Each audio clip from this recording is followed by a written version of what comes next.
Okay na. Naririnig ko na. Okay, here we go. Pasok, attorney.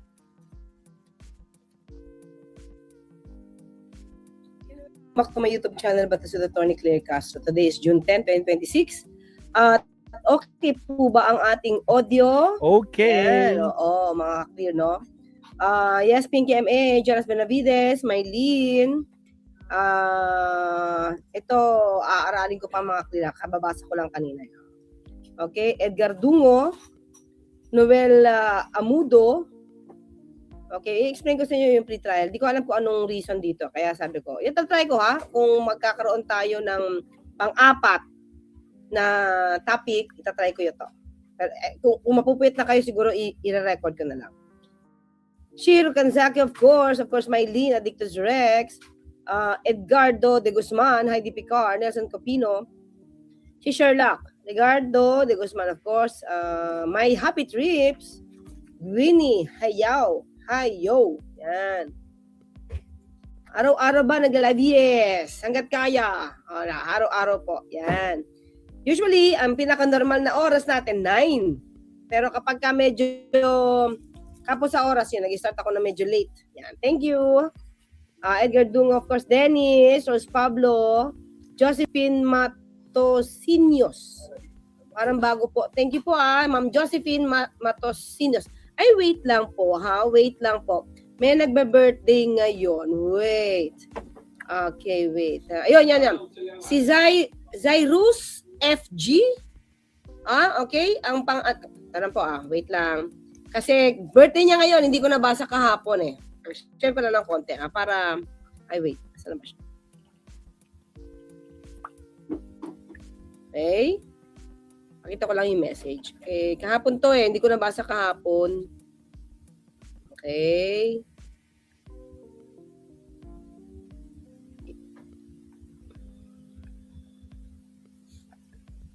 Yan si Zairus FG.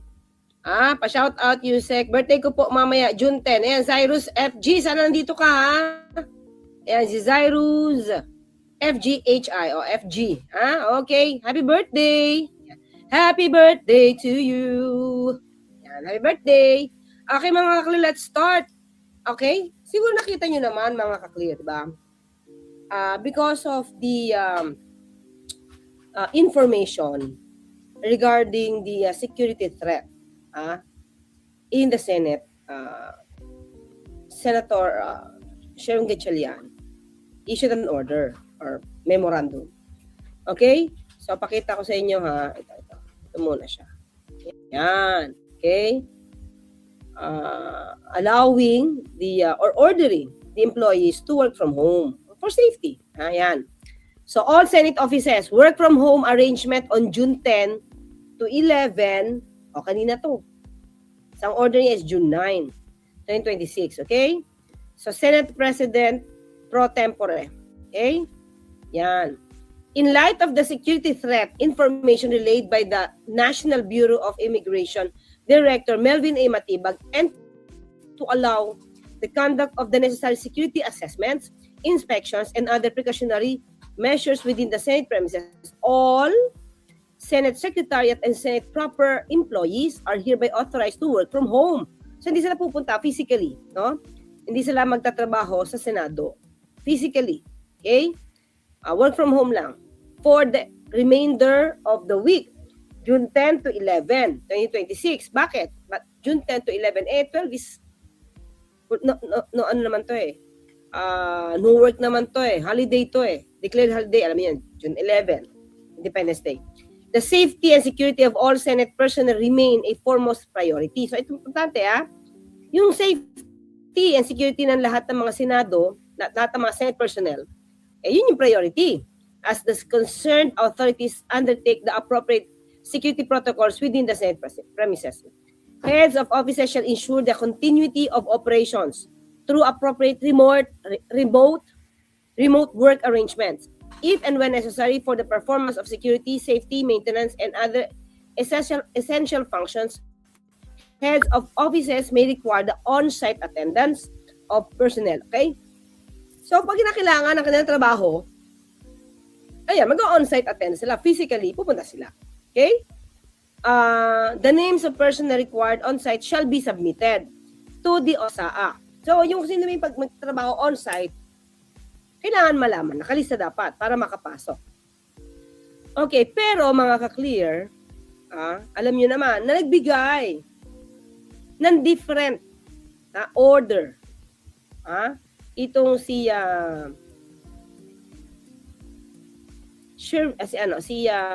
Alan Peter Cayetano. Yan.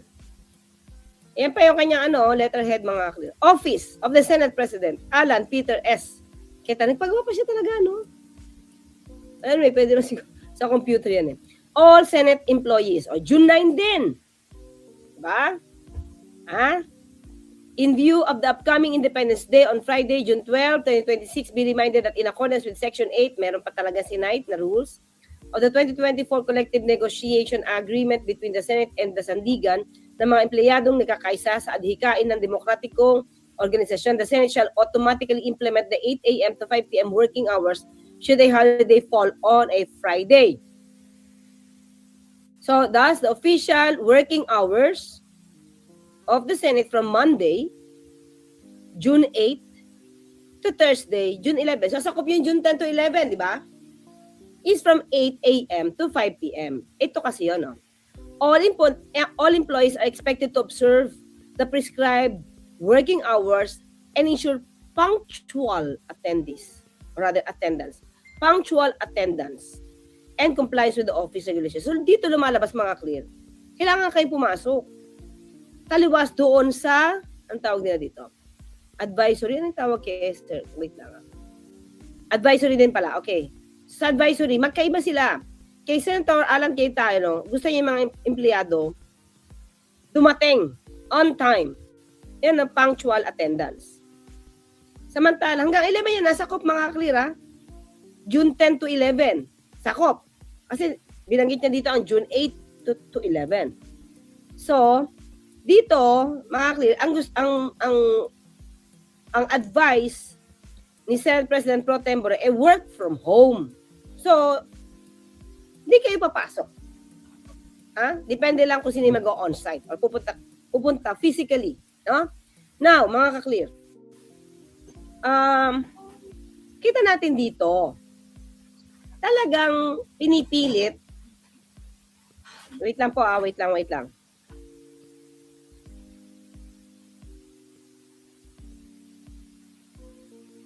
So, in other words, mga clear, sa akin, dito, kita nyo na ano yung pinapakita, no?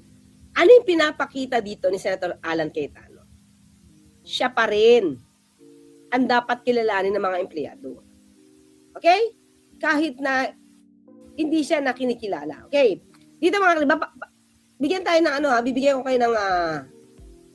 ko kayo ng mga instances kung bakit hindi na kinikilala Senator Alan. Pinakita ko sa inyo kahapon yung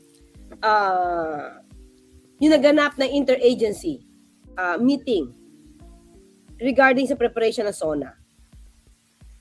Yung pong kumbaga tauhan na ni Senator Sherwin ang invited. Hindi ang tauhan ni Senator Alan Cayetano. So, yun pa lang, di ba? Pangalawa, sabi nga natin, marami nang kumilala, HOR, executive, kinilala ng mga lawyers, IBP, justices, law deans, kinikilala yung sesyon na naganap noong June 3. So, it means, yung pagkaka-elect kay Senator Alan Cayetano ay kinikilala. Yung pagkaka-elect kay Senator Sherwin Gatchalian, ang siyang kinikilala ngayon. Okay? So, yan ang mga clear. Makikita ko pa rin to sa inyo. Okay? Para makakuha pa siya ng I don't know kung simpatya o gusto niyang loyalty check. Kinausap niya yung mga empleyado. Cayetano tells Senate staff, choose with conscience whom to follow. Diba? June 4, 2026 to. Kinausap pa niya. Ha? So, dito, Senator Alan Peter Cayetano on Thursday warning that Senate staff members who would not allow resource persons during his block scheduled hearings. Ito pa, di ba? Ito yung dapat patuloyin yung hearing nila, di ba? Would be punished, asking them to choose which with conscience who they intend to follow, him or the acting Senate President. Diba? Cayetano said in this during third day Senate Blue Ribbon Committee hearing, particularly during the oath-taking of the invited resource speakers. Ang problema, wala naman sa kanilang umaten. Diba? Hindi nga sila nakilala eh. Walang nag-oath. Walang nagpa-oath. Diba? So, walang stenographer, walang kumuha, walang nag-record ng kanilang hearing. Diba? So, dito mga kli, meron pa siyang pagkakataon, meron pa siyang instance na talaga kinakausap niya yung mga empleyado. Yan o. I would like to remind even our own employees that if you interrupt or disturb our hearing, it is a criminal offense, and not allowing our resource person in will be included in the punishment. Yan o.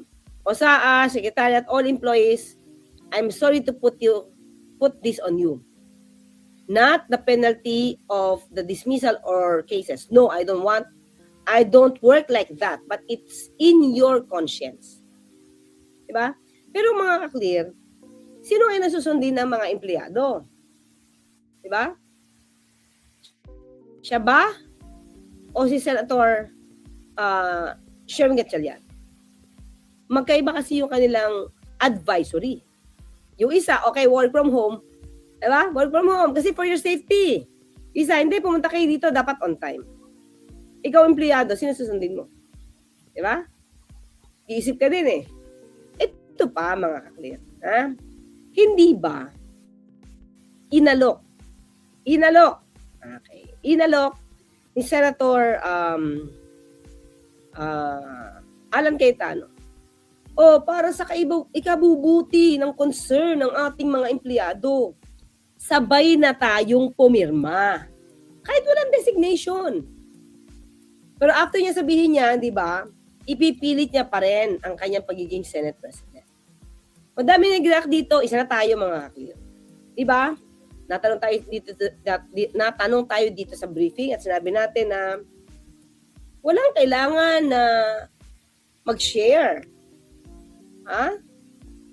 Or sila ang dalawang pumirma dahil ang kinikilala, as far as the executive is concerned, the executive department recognizes only one upper chamber, of course, the Senate of the Philippines led by acting Senate President Sherwin Gatchalian. So hindi kailangan mag-share. Itong 80 Manita Boys malamang na hindi ito kay Saldico, kundi posibleng paramilitary ni Digong at Tibuloy na kasama sa payroll na confidential funds. Bahagi din yata ng grupo itong si Dado Clemente. Pwede. Tingnan natin, mga klip. Pwede, di ba? Sino? Si Dennis Zero. Thank you, Dennis. O, di ba? So, mga ka-clear.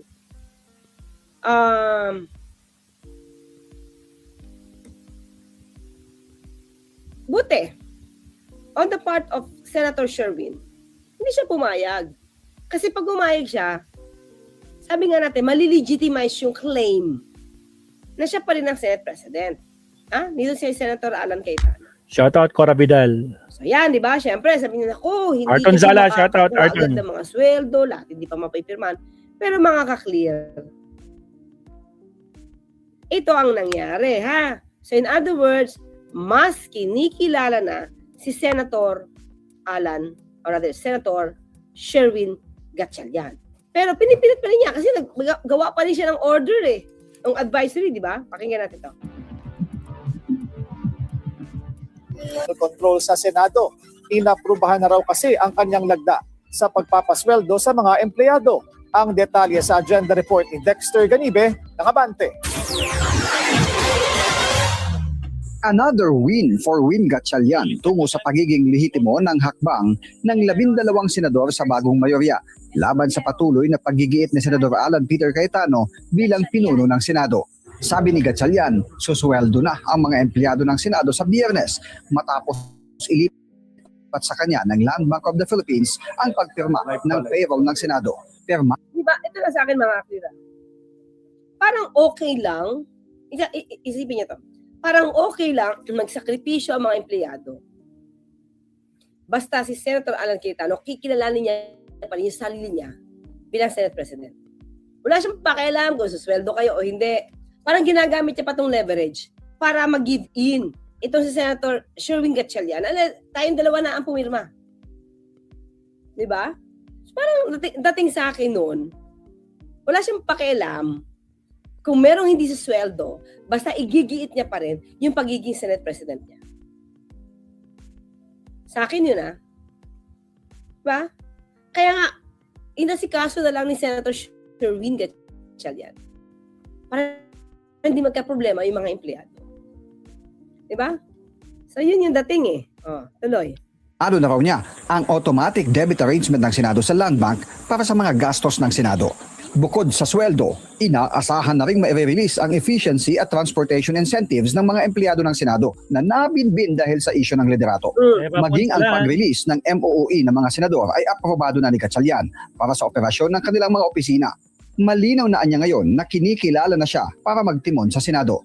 I think that is for me a clear evidence na meron tayong operational control ng Senado. Sa kabila nito, tuloy pa rin ang pagigit ng kabilang kampo.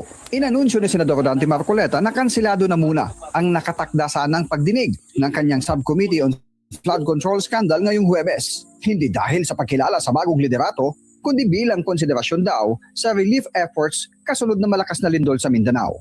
Ihaharap pa naman daw sana nila ang karagdagang 14 pang Maleta Boys. Pero sabi ni Gatchalian, si Senator Erwin Tulfo lang ang maaring mag-anunsyo ng susunod na Blue Ribbon hearing bilang bagong chairman. Si Senator Erwin ang chairman ng Senate Blue Ribbon Committee and siya lang ang pwedeng magpatawag ng hearing. In fact, nung nagpatawag siya, in-invite naman itong 18 bodyguards to join the hearing. Nasa loob nga sila ng building. Sana nag-join na lang sila ng hearing para diretsong matanong sila ng mga senador. So we'll wait for Senator Erwin to call for a hearing. Sabi pa Pero ito sa akin lang to, di ko naman kailangan makitang sundin, diba? For me lang, mga kapatid. Ikaw yung acting Senate President, ikaw yung Senate President pro tempore, meron kayong bagong chairman ng Blue Ribbon Committee. Sa akin lang if ever na magtatangka lang ulit yung hindi na kinikilalang mga komite, dapat maging firm kayo, yung bagong liderato, to stop any attempt to conduct any hearing nang hindi lehitimo yung proceedings na yon. Parang do not ever allow. Diba? Again. Diba? Don't again allow such kind of situation na nakapag-hearing pa sila. Kasi sa akin yun mga clear. Atin to Hindi ko to ina-advise. Sa akin lang kung ako yun. Hindi ko i-allow yun. Kasi isang malaking sampal yun sa liderato ni Senator Sherwin Gatchalian at sa liderato ni Senator Erwin Tulfo. Since kayo yung kinikilala, nakita natin, pati bangko, kayo na yung kinikilala. So, isang pagmamatigas na lang kasi yung ginagawa ng iba. Sa akin yun mga clear. Sa akin lang yun. Mga kapit ko. Kung ako yung nasa lugar, siguro Senator Erwin Tulfo. Kaya lang ayaw naman nila ng gulo . Diba? Hindi naman to gulo, mga clear. Pero syempre, kung susundin mo lang naman yung tamang proseso, dapat merong pagpigil. Diba? Para i-assert nyo yung inyong power. I-assert nyo yung authority nyo nang hindi naman dadaan sa madahas. Alam niyo yun? So, dapat merong ganon. Sa akin lang. Kasi, ano nangyari? Diba? Kayo yung leader, pero nagpumilit, diba? Nagpumilit. Tapos, nandiyan si Senator Robin Padilla, nagpilit, diba? So, parang hindi maganda na ganun mangyari ulit. Kasi kayo yung liderato, pero parang nababaliwala. So, dapat alam niyo kung paano niyo i-manage. Okay?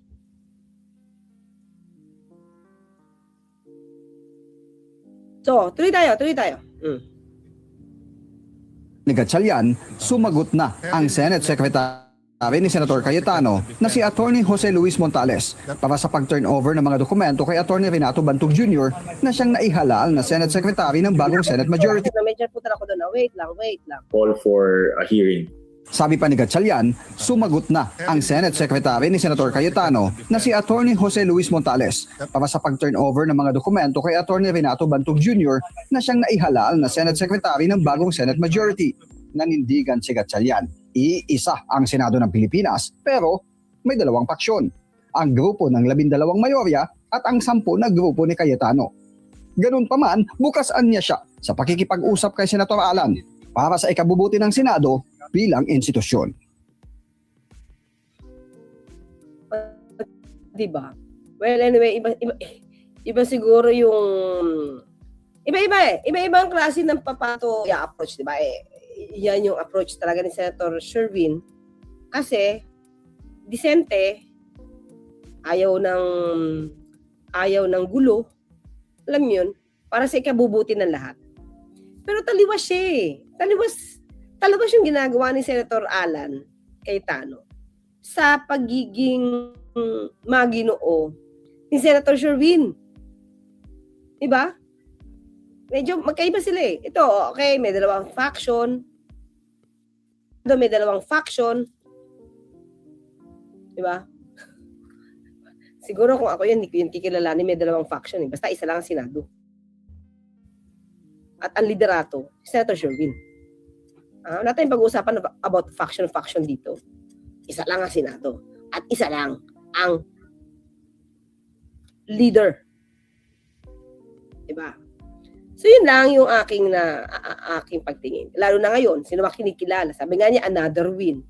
Dahil mismong bangko, ang kinilala ay itong si Senator Sherwin. So ano ba ang pagtatalunan? Tignan niyo ito mga kaklira. Hindi talaga nag-give up. Ito si Senator Alan Cayetano. Tignan niyo. Senator Alan Cayetano met with members of the Senate Employees Union, sabi ko sa inyo, Union, on Monday, June 8. Following concerns that ordinary Senate workers may be affected by the continuing leadership dispute inside the chamber. So, sino ba may kagagawa nito, di ba? Based on the post from his office, the meeting was requested to protect Senate employees after some workers were reportedly dragged into the heated political issue. O kasi nga, mayroong order si Senator Sherwin Gatchalian, gagawa ka rin ng order. Di ba?